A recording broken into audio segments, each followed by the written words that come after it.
تلاوت قرآن مجید دین میں ایک نہایت ہی پسندیدہ اور مطلوب عمل ہے، کیونکہ قرآن پاک قیامت کے دن اپنے پڑھنے والوں کے لیے شفاعت بن کر آئے گا۔ نبی کریم صلی اللہ علیہ وآلہ وسلم نے فرمایا، اللہ رب العزت فرماتا ہے، جس شخص کو قرآن اور میرا ذکر اتنا مشغول کر دے کہ وہ مجھ سے کچھ مانگ بھی نہ سکے تو میں اسے مانگنے والوں سے بھی زیادہ عطا فرماتا ہوں، اور تمام کلاموں پر اللہ تعالیٰ کے کلام کی فضیلت اسی طرح ہے جس طرح اللہ کی اپنی مخلوق پر فضیلت ہے۔ رسول اللہ صلی اللہ علیہ وآلہ وسلم فرماتے ہیں، جس نے قرآن پاک پڑھا اور اس پر عمل بھی کیا، اس کے ماں باپ کو قیامت کے دن ایک ایسا تاج پہنایا جائے گا جس کی روشنی اس دنیا میں لوگوں کے گھروں میں چمکنے والے سورج کی روشنی سے زیادہ حسین ہوگی۔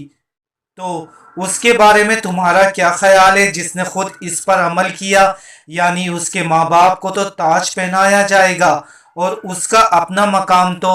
اللہ تعالیٰ ہی خوب جانتا ہے۔ نبی مہربان صلی اللہ علیہ وآلہ وسلم نے فرمایا،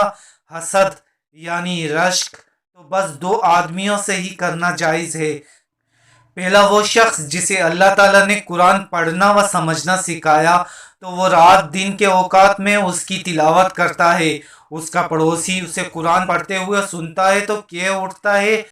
کہ کاش مجھے بھی اس کی مثل قرآن عطا کیا جاتا تو میں بھی اسی طرح عمل کرتا جس طرح یہ کرتا ہے۔ اور دوسرا وہ شخص جسے اللہ تعالیٰ نے مال بخشا اور وہ اسے اللہ کی راہ میں صرف کرتا ہے، اور دوسرے شخص اسے دیکھ کر کہیں کاش ہمیں بھی اتنا مال ملتا جتنا اسے ملا ہے تو ہم بھی اسی طرح عمل کرتے جس طرح یہ کرتا ہے۔ یاد رکھیں